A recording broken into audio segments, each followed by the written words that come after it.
au Père, et au Fils et au Saint-Esprit, comme il était au commencement, maintenant et toujours, et dans tous les siècles des siècles, ainsi soit-il. Bonjour à tous, j'espère que vous allez bien. Aujourd'hui, je vais vous partager le témoignage de conversion d'Alex, qui était athée et qui est devenu catholique.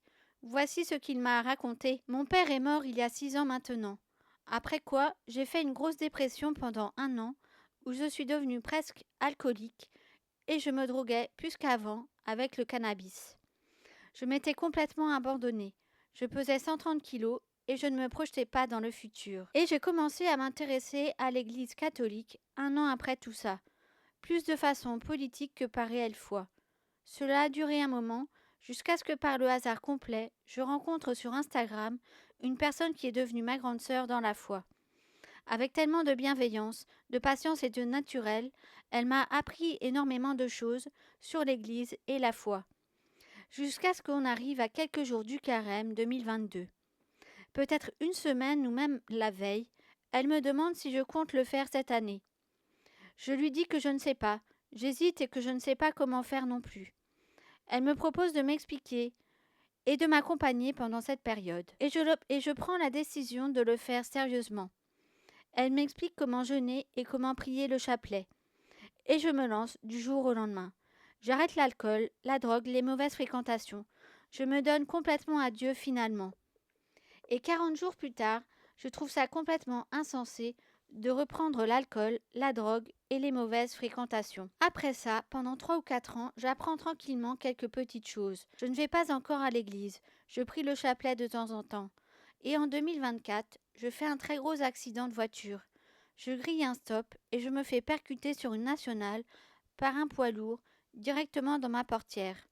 Je suis désincarcérée et héliportée à l'hôpital où je passe un scanner et je n'ai absolument aucune fracture ou hémorragie.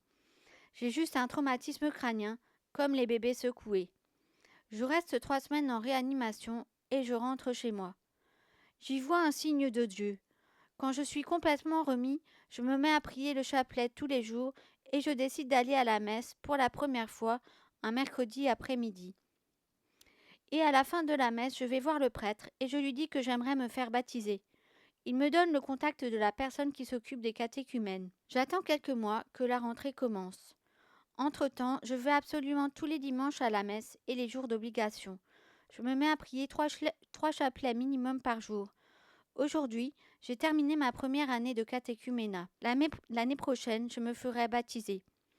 Entre-temps, j'ai perdu plus de 30 kilos, je fais du sport et je vis une vie pleinement épanouie, pleinement vivante, dans la joie, l'espérance et la foi qui ne fait que grandir grâce à Dieu. C'était la première année depuis ma conversion où je faisais le carême sérieusement en allant à la messe en plus de la nourriture. J'étais tous les jours à la messe pendant la semaine sainte et j'ai vécu avec la Vigie pascale et la messe de Pâques la plus belle et magnifique semaine de ma vie. Je suis littéralement tombé amoureux de Jésus-Christ et de son Église.